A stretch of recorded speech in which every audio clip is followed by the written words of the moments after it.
मैं कह रहा हूं पॉपुलेशन, होश है इस हुकूमत को? कभी किसी के मुंह से सुना?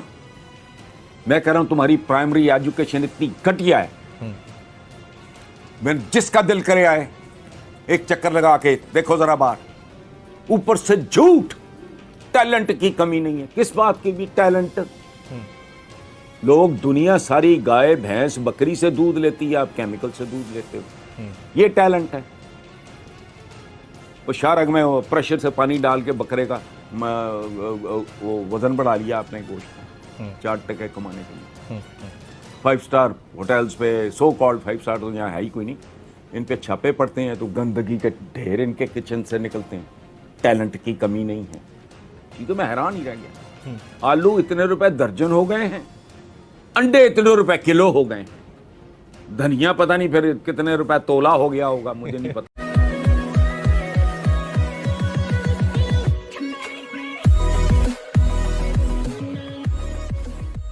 नमस्कार दोस्तों, यह है वायर फैक्ट और इस वीडियो के अंदर दरअसल बात हो रही है पाकिस्तान के अंदर महंगाई के बारे में। जी हाँ दोस्तों, और जो भाई साहब यहाँ पे बात कर रहे हैं जिनका नाम है हसन निसार, उनको तो हर कोई जानता है। अब वो कई बार पाकिस्तान को ऐसे क्रिटिसाइज करते हैं कि उनको देखने या फिर सुनने में थोड़ा अलग ही मजा आता है, क्योंकि वो रियलिटी पेश करते हैं पाकिस्तान की। अब जब कभी भी किसी भी पाकिस्तान के मीडिया पर्सन को देखो या फिर उनके किसी गवर्नमेंट के बंदे को, वैसे तो गवर्नमेंट का बंदा अपनी गवर्नमेंट की तारीफ ही करता है, लेकिन किसी भी पाकिस्तान के बंदे को पूछो या फिर मीडिया पर्सन से पूछो तो उनको यही लगता है कि भाई रियासत मदीना शुरू हो चुकी है और बहुत ही अच्छी तरीके से लाइफ जा रही है। लेकिन जो कभी ऐसे लोग होता है जैसे कि हसन निसार हो गए, जैसे कि दूसरे भी कई सारे लोग हैं, अगर उनको सुनोगे तो आपको पता चलेगा कि पाकिस्तान के अंदर कितनी खराब हालत चल रही है। एक रॉब क्लासरा करके भी एक भाई साहब है जो भी रियलिटी बताते हैं पाकिस्तान की, और यही सिचुएशन यहाँ पे है। मतलब कि कहने का लब्बो लुबाब ये है कि पाकिस्तान के अंदर का जो आलू है वो भी सोने से महंगा बिक रहा है। तो दोस्तों शुरू करते हैं वीडियो को। मैं जेन्युइनली खाकम बदहन जिसे कहते हैं ना, मेरे मुंह में खाक, लेकिन कोई तो हो जो सच भी बोल दे। क्या कर रहे हो आप? किस चक्कर में हो? ये 22-23 करोड़ बंदा तो संभाला नहीं जा रहा। 73 साल से एक ही बात, मैं बच्चा था तब से सुन रहा हूं।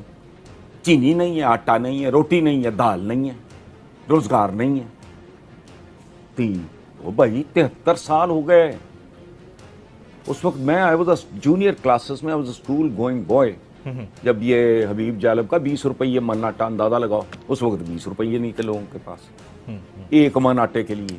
आज 1 किलो नहीं आ रहा उसमें, अब भी रो रहे हैं। यानी ये कौम रोने के लिए पैदा हुई थी। बेरोजगारी है, भूख है, नंग है, जहालत है, गुर्बत है। 3.5 करोड़ बच्चा आपका मुल्क से बाहर, अपना पॉवर्टी लाइन पे है, स्कूल से बाहर है। करोड़ों बंदा पॉवर्टी लाइन पे है। 40% पता नहीं 50% पॉपुलेशन आपकी जी। अच्छा, अभी 22-23 करोड़ हो आप। ये पता है आपने 35 करोड़ जब होना है तो क्या होगा? ये आज मैं स्टेटमेंट पढ़ रहा था इमरान का, मुझे नहीं पता उसका मतलब क्या था, लेकिन जो मैंने सुर्खी देखी है जंग में कि ये मैं चीन का निज़ाम लाना चाह रहा हूँ। तो मैंने को 15-20 दिन पहले ये एग्जैक्टली कंक्लूड किया था एक कॉलम यहाँ कि हम अजीब लोग हैं। हमें नताइज तो चाइना जैसे चाहिए, निज़ाम अपना गला साग गंदा गलीज, जिसमें ना इंसाफ मिलता है, जिसमें ना इंसाफ मुमकिन है ना इत्तेसाब मुमकिन है। खोखे की तरह, छाबड़ी की तरह, खांचे की तरह, मिल की तरह, फाउंड्री की तरह, शुगर मिल की तरह पार्टी है ये गुलामों का एक गिरोह होता है, चमचागिरों का, तमाशबीनों का, खुशामदियों का। ये आगे वो अब अपना अगली नस्ल के नाम मुंतकिल कर देते हैं। इसको डेमोक्रेसी कहते हुए मुझे तो वैसी घिन आती है। मुझे उन लोगों से घिन आती है जो इसको 73 साल हो गए तुम्हारा बस। अच्छा, जिन लोगों को तुम ब्लेम कर रहे हो, तुम किसी योग्य होते, तुम किसी काबिल होते, तुम करप्ट ना होते, बदकिरदार ना होते, तुम इनकॉम्पिटेंट ना होते, ये हो सकता था कभी? कभी सुना किसी रिस्पेक्टेबल मुल्क का? मैं रिस्पेक्टेबल की शर्त लगा रहा हूं। सुना कभी उसने आके पाकिस्तान में चतराल में पहाड़ी खरीद ली हो? हैं? कभी नहीं। स्कर्दू में उसने कहा होगा ये झील मुझे दे दो। तो फिर तो फ्रांस में जाके वो सैन रिवर सैन के या नहीं तो क्या, कोई शर्म, कोई हया, कोई गैरत है नहीं। और मैं भी वैसा ही हूं, यहीं रहे जा रहा हूं, यहीं भौंके भी जा रहा हूं, इनको वोट भी दे रहा हूं, इनमें से किसी ना किसी एक का झंडा भी लगाया हुआ है। कोई यावे यावे है, कोई जावे जावे है, कोई जिंदा है, लोग मर गए हैं, वो जिंदा है। साडा शेर है, वो क्या शेर है भाई, तोंद संभाली नहीं जाती। शेर देखा कभी? वो सर्कस का भी हो, उसमें कोई उसकी कोई चाल ढाल होती है। इतनी इतनी बड़ी तोंदों वाले ये शेर हैं, कोई पता नहीं जब तक सूरज चांद रहेगा तो फलां का नाम रहेगा। अजीब एक बुत परस्तों का समाज है बेसिकली जी। देवियां हैं, देवता हैं, देखो पॉलिटिकल लीडर्स हैं, ये खानकाएं हैं भाई, ये मुतवल्ली हैं। जमहूरियत की कब्रें हैं मुख्तलिफ, ये 9 गज़े पीर की है, वो 7 गज़े पीर की है, वो 5 गज़े पीर की है, ऊपर बैठा है एक जमहूरी मुजावर। अब हसन निसार साहब, ये स्लिप ऑफ टंग के ऊपर डाल दिया जाता है, मतलब कोई बयान दिया और उसके बाद कह दिया कि जी ये तो जबान फिसल गई थी। Is this slip of tongue या स्लिप ऑफ माइंड है कि इनका माइंड ही स्लिप हो गया है? और ये सीरीज ऑफ इवेंट्स होती है। एक बंदे ने कहा, यानी मियां नवाज शरीफ साहब ने कहा, और उन्होंने बाकायदा इदारों को हेड ऑन ले लिया। उसके बाद मरियम नवाज की तकारीर देख लें, उसके बाद कैप्टन रिटायर्ड सफदर का वावेला देख लें, उसके बाद बलूचिस्तान में हसन नूरानी साहब का आजाद बलूचिस्तान का नारा देख लें, फिर सेनेटर अताउर रहमान साहब की सेनेट के अंदर इदारों के ऊपर बाकायदा दहशतगर्दी के इल्जामात देख लें, फिर अयाज सादिक साहब को देख लें कि उन्होंने क्या बयान दे दिया, और फिर इंडिया का उसके ऊपर रिएक्शन देख लें। मतलब ये स्लिप ऑफ टंग है, स्लिप ऑफ माइंड है, ये है क्या सर? अच्छा, पहली बात ये है, मैं बड़ी टेक्निकल बात, एकेडमिक बात करने लगा जी प्लीज। आप ऐसा करो, अगली बार आप अपने व्यूअर्स को बताना। जी जी। आप ऐसे करें, पंजाब यूनिवर्सिटी चले जाएं, 2-3 जो अप्लाइड साइकोलॉजी डिपार्टमेंट या और जहाँ भी कहीं और हो, गवर्नमेंट कॉलेज में हो मुझे नहीं पता, जी जी जी, वो माहिरीन नफ्सियात से पूछें आप कि स्लिप ऑफ टंग होती क्या है। ये चूंकि जाहिल हैं, ये नीम खानदा से अनपढ़ से लोग हैं, इनको पता ही नहीं। स्लिप ऑफ टंग को एक माहिर नफ्सियात इस तरह बयान करता है कि वो बात वही होती है जो आप कहना चाह रहे होते हैं, ना करते भी निकल जाए मुंह से। स्लिप ऑफ टंग का माहिरीन नफ्सियात से पूछें कि स्लिप ऑफ टंग का मतलब क्या है, ये होती क्या है। एक बात, हमारे यहाँ चूंकि स्लिप ऑफ टंग बहुत होती है, और ख़ास तौर पे आजकल तो मौसम ही स्लिप ऑफ टंग का है, तो 2-4 बंदे टंग दो। यस, स्लिप ऑफ टंग का फैशन ख़त्म हो जाएगा, वरना जारी रहेगा। कुछ करो।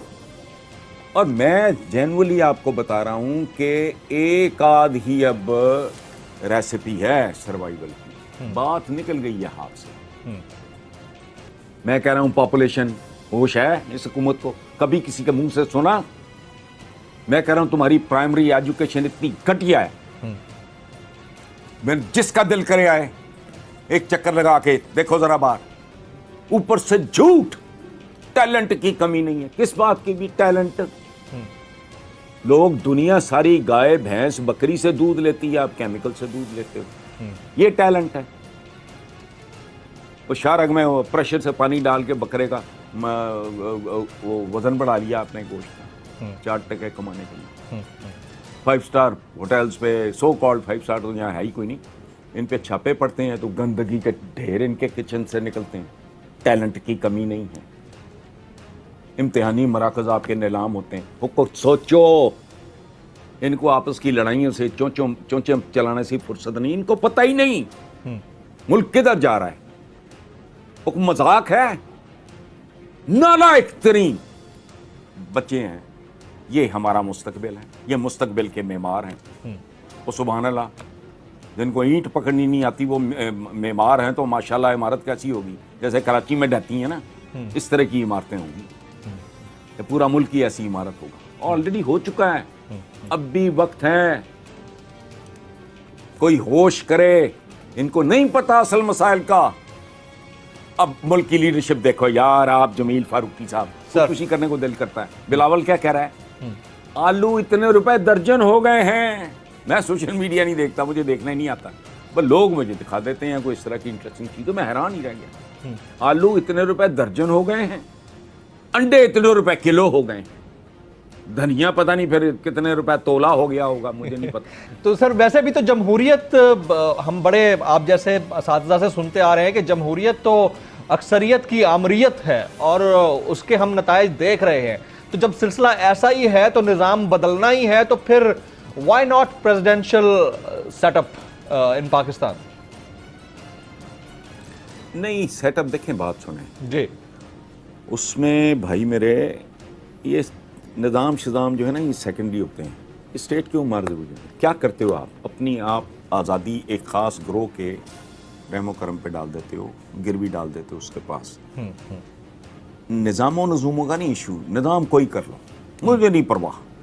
मुझसे भौंकने की भी अगर ना 10-15 साल की, मैं मेरी तो उम्र नहीं रह गई ऐसी, लेकिन मैं वैसे मिसालन बात कर रहा हूँ जी कि मुझसे वो भौंकने की आज़ादी आप ले लो, ये 3 करोड़ बच्चा स्कूल में डाल दो और स्कूल की क्वालिटी बढ़ा दो। मैं भौंकने से बात रहा, मैं कुछ और कर रहा, खत्म हुई बात।